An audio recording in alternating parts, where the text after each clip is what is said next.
श्री शिवाय नमस्तुभ्यम। हर हर महादेव। धाराशिव महाराष्ट्र में गुरुजी पंडित प्रदीप मिश्रा जी द्वारा अधिक मास शिव पुराण कथा 27 मई से शुरू हो गई है, जो कि 2 जून तक आस्था यूट्यूब के माध्यम से दोपहर के 2 बजे से 5 बजे तक देखी जा सकती है। आज मतलब 30 मई की संपूर्ण कथा सार आपको इस वीडियो में मिलने वाला है, हम आपको बता दें। इसके साथ ही हम आपको 31 मई अधिक मास के 15वें दिन आपको क्या दान करना है और उसका क्या महत्व है वह भी बताने वाले हैं। और गुरुजी पंडित प्रदीप मिश्रा जी ने इस शिव पुराण में घर से निकलने से पहले किया जाने वाला बिल्कुल नया उपाय बताया है, वह भी बताएंगे। अगर किन्हीं कारणवश आपने 30 मई चौथे दिन की श्री अधिक मास शिव पुराण कथा का श्रवण नहीं कर पाए हैं तो पूरी कथा का रास्ता तो आपको इस छोटे से वीडियो से प्राप्त होने वाला है। बढ़ते हैं आज की शिव पुराण कथा की पहली विशेष जानकारी की ओर। कथा शुरू होते ही गुरुजी ने कहा, अजपा जाप किसे कहते हैं?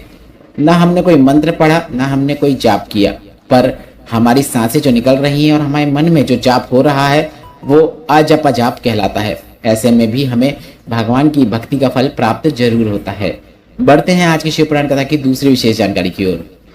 तुम्रका जी कहते हैं, गंगा के रेत में जो आप एक कण रेत का उठाते हैं और उतना भाग भी गंगा के जल का आपके मुख में चला जाता है तो हमारा जन्म दोबारा नहीं होता है। और शिव पुराण के एक अंश को भी अगर आपने अपने कानों से श्रवण कर लिया तो आपका दोबारा जन्म नहीं होता, आप शिव के सेवक बनकर शिव के धाम चले जाते हैं। बढ़ते हैं आज की शिव पुराण कथा की तीसरी विशेष जानकारी की ओर। शिव भक्त की सबसे बड़ी निशानी कौन सी होती है? दुनिया के लोग गाली दें, दुनिया के लोग उसे कोसें, दुनिया के लोग अपशब्द बोलें, दुनिया के लोग बुराई भलाई करें, दुनिया के लोग ताना दें, पर शिव भक्त उसका कभी भी जवाब नहीं देगा। अपने स्वभाव में हमेशा विनम्रता धारण किया रहेगा। बढ़ते हैं आज की शिव पुराण कथा की चौथी विशेष जानकारी की ओर। गुरुजी ने कहा, पहले भी कहा है 3 पर विश्वास करना। पहला अपने आप पर, दूसरा अपने बाप पर और तीसरा भोलेनाथ पर। बढ़ते हैं आज की शिव पुराण कथा की 5वीं विशेष जानकारी की ओर। गुरुजी ने कहा, कथा करते हुए 30 साल हो चुके हैं। इस व्यासपीठ ने जिसकी उम्र पे 55 साल हो गई उसे भी भोलेनाथ ने संतान सुख प्रदान किया है, यह देखा है। इस व्यासपीठ ने जिसको तीसरा बच्चा चाहिए था, नहीं हो रहा था, उस पर भी शिव कृपा देखी है। बड़ी से बड़ी बीमारी को भी ठीक होते हुए इस व्यासपीठ ने देखा है और यह सब सिहोर वाले महाराज के कारण नहीं हुआ है, यह सब आपकी भक्ति और शिव कृपा से आपको प्राप्त हुआ है। बढ़ते हैं आज की शिव पुराण कथा की 6वीं विशेष जानकारी की ओर। विशेष जानकारी देते हुए गुरुजी ने इस शिव पुराण में बताया है कि एक चावल का दाना शिव जी से 3 वचन आपको प्रदान कर देता है। पहला वचन, अगर आप एक चावल का दाना भोलेनाथ के शिवलिंग पर अर्पित करते हैं तो भोलेनाथ का यह वचन रहता है कि मृत्यु की सैया तक वह आपका साथ देते हैं। एक चावल का दाना अगर आप भोलेनाथ के शिवलिंग पे अर्पित करते हैं तो यह आपका दूसरा जन्म नहीं होने देता है, शिव के धाम आप जाते हैं। एक चावल का दाना अगर आप भोलेनाथ के शिवलिंग पर अर्पित करते हैं तो यह आपके घर में धन वैभव कभी कम नहीं होने देता है। बढ़ते हैं अगली जानकारी की ओर। विशेष उपाय की जानकारी देते हुए गुरुजी ने कहा, जब भी हम अपने घर से श्री शिवाय नमस्तुभ्यम मंत्र का जाप करते हुए निकलते हैं, इसके बाद हमारे राह में जितनी भी मुसीबतें परेशानियां आती हैं वह सब स्वतः ही समाप्त होना शुरू हो जाती हैं। इसलिए अगर आप किसी कार्य के लिए निकल रहे हैं तो आपको श्री शिवाय नमस्तुभ्यम बोलते हुए निकलना है, आपको सफलता निश्चित देखने को मिलेगी। बढ़ते हैं अगली विशेष जानकारी की ओर। गुरुजी ने कहा, जिस शिव भक्त के मस्तक में भस्म लगा होता है या मस्तक में त्रिपुंड होता है उसकी अकाल मृत्यु वह टाल देता है। आज के समय में कई लोग त्रिपुंड लगाने में उन्हें शर्म आती है, पर जब शिव को अपने हृदय में बैठाए हो तो शिव का त्रिपुंड अपने मस्तक में लगाने में क्या गलत है।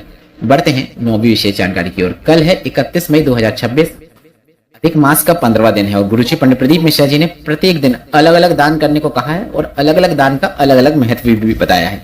उसी क्रम में 31 मई 2026 अधिक मास का 15वां दिन है और इस दिन आपको लोहे का दान करना है। लोहे का दान करने से शनिदेव प्रसन्न होते हैं और जीवन में जो कष्ट बाधाएं हैं वह दूर हो जाती हैं। यह दान रोग, शत्रुदोष, भय और नकारात्मकता को शरीर से और अपने घर से और अपने जीवन से दूर करता है। अधिक मास में लोहे का दान करने से विशेष पुण्य का आपको फल प्राप्त होता है, पितरों का आशीर्वाद प्राप्त होता है, जिससे घर में सुख शांति, समृद्धि और आयु की वृद्धि देखने को मिलती है। बढ़ते हैं 10वीं विशेष जानकारी की ओर।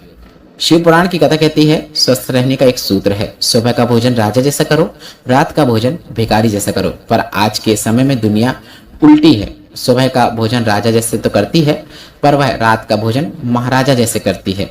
बढ़ते हैं 11वीं और अंतिम जानकारी की ओर। गुरुजी पंडित प्रदीप मिश्रा जी की आगामी शिव पुराण कथाएं 9 से 15 जून तक बेलखंडी नाथ फुलवैया उत्तर प्रदेश में होगी। कथा का समय 1 बजे से 4 बजे तक रहेगा। इस कथा में गुरुजी भस्म के त्रिपुंड का महत्व बताएंगे। 13 जून को अधिक मास की शिवरात्रि होगी। शाम को 7 बजे गुरुजी ऑनलाइन पार्थिव शिवलिंग का पूजन अभिषेक करते हुए नजर आएंगे।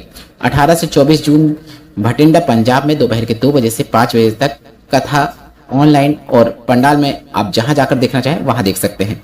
वीडियो में बताई गई जानकारी संबंधित जो भी प्रश्न है आप कमेंट बॉक्स से पूछ सकते हैं। मेरे द्वारा दी गई जानकारी अगर आपको थोड़ी सी भी उपयोगी लगी है तो वीडियो को लाइक करके कमेंट बॉक्स में श्री शिवाय नमस्तुभ्यम या फिर हर हर महादेव जरूर टाइप कीजिएगा। श्री शिवाय नमस्तुभ्यम, हर हर महादेव।